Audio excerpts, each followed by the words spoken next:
Ya lo tenemos en línea, nuestro columnista, que es docente,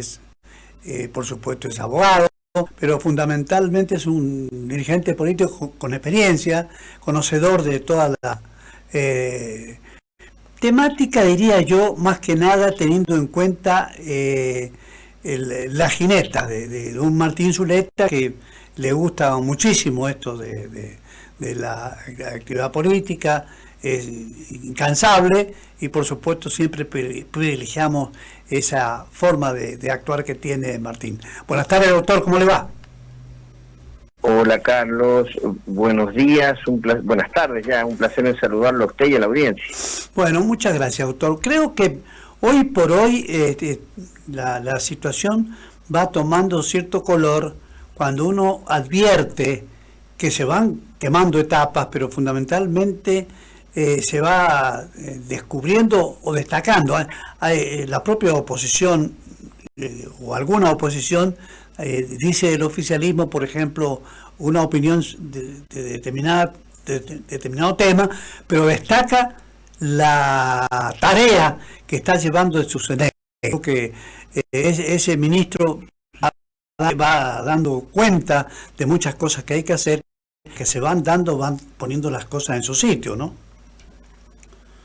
A ver, tenemos que entender que este gobierno encabezado por Javier Milei y que ha tenido el respaldo popular, creo yo, de manera inédita en este aspecto, en el sentido de que es un gobierno que llegó con una fuerte impronta de ajuste, con una retórica que a nadie le parecía posible, a ningún analista político nos parecía posible que alguien pudiera ganar las elecciones con esa retórica, ¿no es cierto?, de proponerle a la sociedad un ajuste y una reforma del Estado, y ganó de esa forma, y obviamente con supuesto muchos defectos y con algunas cosas que no están saliendo del todo bien, pero creo que en términos generales el gobierno está llevando adelante lo que le propuso la ciudadanía y lo que la ciudadanía votó, y en ese sentido Sturzenegger se ha convertido por estas horas como en un hombre clave para el gobierno, en función de que está encarando, digamos, el diseño, la arquitectura técnica, jurídica y económica para encarar ciertas reformas que el gobierno entiende que son fundamentales para llevar a la Argentina a ese modelo de país que ellos entienden que es indispensable y necesario, con un Estado reducido a su mínima expresión y con con un conjunto de condiciones, de variables macroeconómicas y también jurídicas necesarias para que tentar a las inversiones. Así que esta última parte es lo que le está faltando al gobierno. Todavía, por supuesto, hay mucho trabajo por realizar, pero bueno, tenemos que entender que desde la lógica del gobierno, creo que el gobierno está demostrando y con creces su voluntad de sostener un ajuste fiscal y un achicamiento del Estado, aún con todas las críticas que está recibiendo, y me parece que lo está haciendo en función de dar un claro mensaje a la comunidad internacional y a los inversores de que el camino que ha elegido el gobierno es serio y que no está dispuesto a desandarlo. Y en ese sentido hay algunos, técnicos dentro del gobierno que han tomado un poco más de cuerpo y de importancia, como Sturzenegger. Claro, pero se van dando cosas, que la gente lo va sintiendo, y el sector pasivo sigue sin poder resolver muchas cosas que por imperio de esto, porque siempre se decía que los jubilados y pensionados le ganaban a la inflación, fue una retórica también esa, que ha seguido calando hondo, y sumado a esto se da el tema de los medicamentos. Creo que ahí donde hay una voz del Congreso que está diciendo, seguramente eso va a ser tratado, como tiene que tratarse el presupuesto 2025, y ahí están pensando en tomar fondos, tanto sea para el sector pasivo, cuanto para la cuestión de las universidades nacionales, ¿no? Sí, a ver, toda la discusión de una acción política, por supuesto, termina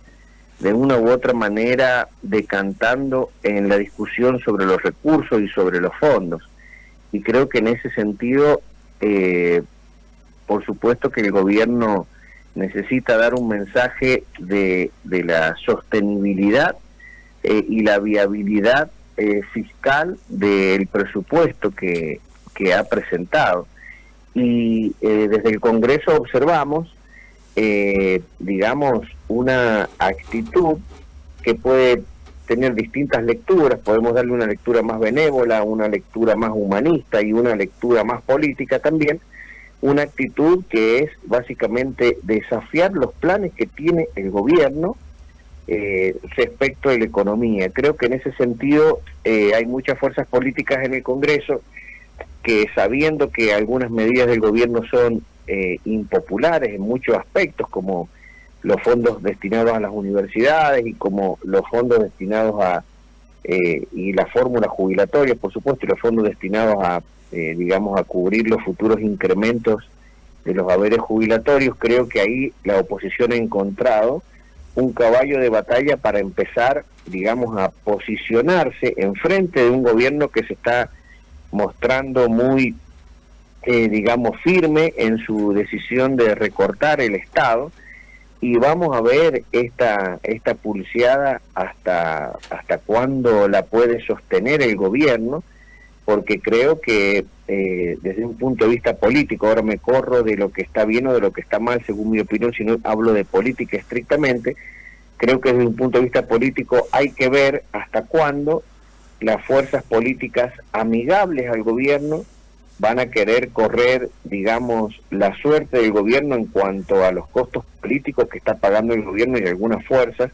por sostener algunas medidas que evidentemente son impopulares en grandes sectores de la sociedad. Vamos a ver cuánto tiempo el gobierno puede políticamente, digamos, conseguir el apoyo de la oposición amigable sin resignar en definitiva ningún tipo de, digamos, lugares en el gobierno o alianzas electorales u obras públicas que seguramente va a tener que comprometer con algunos gobernadores que le permiten sostener el ajuste. O sea, es un panorama político un poco complejo, porque vemos que por un lado tenemos una oposición, como se lo dije yo desde un comienzo, que pretende condicionar las reformas del gobierno, y la oposición sabe que es la única forma de obtener un poco de centralidad política, es por supuesto oponerse a algunas de las medidas del gobierno. Y tenemos otra oposición amigable que viene acompañando de una u otra forma el gobierno, pero que tampoco está obteniendo, digamos, demasiado rédito en hacerlo. Entonces van a ser unos meses muy difíciles los que vienen por delante, porque bueno, vamos a ver si el gobierno puede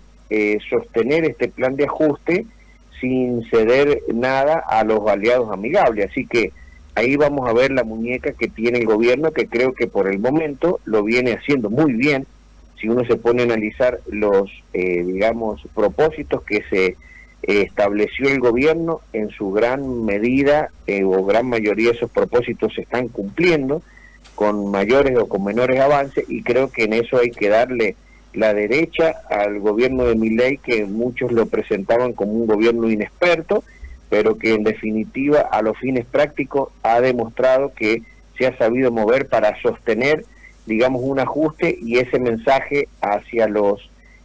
mercados, sobre todo internacionales, para demostrar la fortaleza del gobierno. Pero se acercan las elecciones y creo que esto, va a empezar a cambiar un poco, y vamos a entrar en un terreno que es un poco difícil desde el punto de vista político, y vamos a ver si el gobierno tiene la capacidad de sostenerse. Claro, pero se van dando cosas muy puntuales y que tienen que ver con la participación del Poder Judicial. Estábamos leyendo a Ricardo Lorenzetti diciendo: necesitamos fortalecer la independencia judicial para lograr un equilibrio de poderes. Hasta acá que van a llegar muchas cosas seguramente al alto tribunal, pero ahí hay como un juego que lo estamos viendo en perspectiva, donde pasan un montón de cosas, como por ejemplo prolongar la sentencia contra Cristina por la causa vialidad, que ahí se le han planteado, la sentencia es por 6 años, y que se tiene que ratificar o no, y me parece que ahí se están dando cosas quizás no deseadas por la propia sociedad, ¿no? Acá, si la justicia va a tener un proceso o va a estar en función selectiva, es muy grave, porque los hechos que se le han endilgado a la expresidenta son muy fuertes. Tiene que ver con dineros públicos y tiene que ver también con la potestad que tiene el presidente y que ella lo ha usado de una manera prácticamente ilegal, ¿no? Sí, a ver, no es algo que nos extrañe tristemente en nuestro país la debilidad de las instituciones. Realmente las instituciones democráticas en Argentina hace mucho tiempo que están afectadas, ¿sí? Y esto no es solamente, digamos, patrimonio del kirchnerismo. Carlos, usted se acordará de que cada, digamos, presidente, cada partido que ha ido llegando, si uno se pone a analizar la historia, ha ido llegando al poder, ha tenido de una u otra manera cortes amigables. Si uno se va más atrás en el tiempo también y uno advierte hasta lo que pasó con los propios golpes de Estado, que el primer golpe de Estado, la Corte Suprema de Justicia de la Nación, en un fallo realmente lamentable, es como que le dio fundamento jurídico a un gobierno de facto, y después vinieron 5 golpes de Estado más. O sea, realmente el Poder Judicial y las instituciones en general de la República en nuestro país están debilitadas, y creo que, por supuesto, vivimos con tantas urgencias económicas que siempre las reformas profundas institucionales se van postergando, y en definitiva los jueces que tienen que resolver causas que, digamos, son importantes para la clase política terminan siendo los mismos jueces que han sido nombrados por las clases políticas, porque en Argentina debemos entender que el sistema institucional se encuentra debilitado porque los políticos, la clase política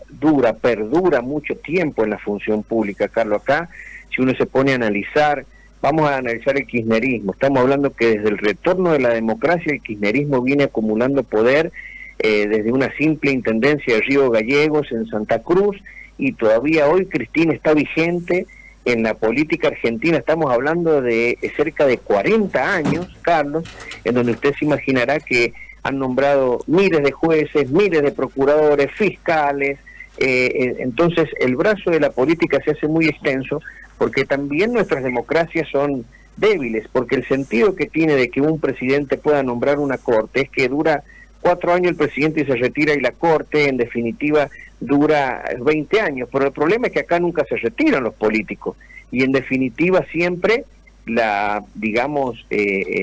tribunales y los parlamentos terminan siendo funcionales a quienes tienen, digamos, el apoyo popular, y ahí es donde se produce como un debilitamiento de nuestras instituciones. Y lamentablemente los argentinos vivimos siempre con tantas urgencias que hoy le aseguro que a poca gente le preocupa lo que pase con Cristina, cuando, como usted bien lo dice, tenemos jubilados con sus haberes bastante diezmados, tenemos altos niveles hoy de desocupación, que se observa un pequeño giro o cambio en ese sentido, y vemos en definitiva que esa coyuntura económica siempre va tapando lo institucional, que es a más largo plazo. Pero bueno, me parece que por ahí debemos entender que viene la nueva necesidad de Cristina de tomar cierta centralidad política para ponerse como víctima, victimizarse frente a los fallos que se avisoran que vienen desde la justicia, Carlos. El doctor Martín Zuleta con nosotros acá en Radio Aras, en el programa Resumen de Noticias. Gracias, doctor, por estos minutos. Carlos, un abrazo grande y buena semana para todos. Muchas gracias. Bueno, ahí estaba Martín Zuleta. Este análisis, que queríamos recordar varias cosas que tienen que ver naturalmente con este comportamiento de un presidente de la nación, que va haciendo, va gobernando con bastante impericia en algunas cosas, a tal punto que dice que le preocupa ni tiene miedo, seguimos franco, que el presupuesto no se apruebe. Yo creo que sí, se tiene que preocupar por esto, porque cuando empiece a manejar mal estos recursos va a haber problemas que ya no creo que aquellos que han satisfecho los requerimientos de Milei, cuando diputados de radicalismo y le ayudaron a sacar adelante una situación que claramente en un Congreso o en una Cámara de Diputados de la Nación o en un Senado, que dicho sea de paso, un Senado que se autoasignó 7 palos por mes, sea, digamos,